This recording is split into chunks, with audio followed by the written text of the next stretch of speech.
নমস্কার বন্ধুরা, সবাইকে আমার ইউটিউব চ্যানেলে স্বাগত জানাই।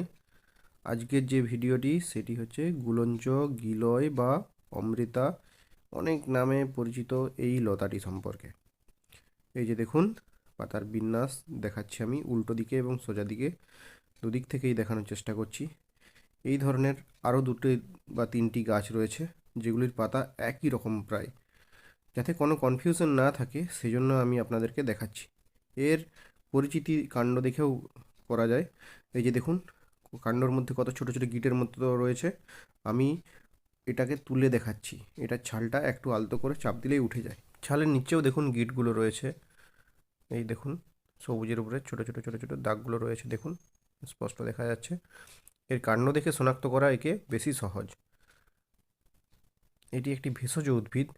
এর মধ্যে অনেক ঔষধি গুণাবলী রয়েছে, তবে এটি ব্যবহার করার সময় আপনারা অবশ্যই চিকিৎসকের পরামর্শ নেবেন। এই দেখুন, এটা আমি ভেঙে দেখাচ্ছি আপনাদেরকে যে এর ভিতর থেকে কোনো সাদা দুধের মতো পদার্থ বা তরুক্ষীর বেরোচ্ছে না। এটিও গুলঞ্চলতার একটি বৈশিষ্ট্য।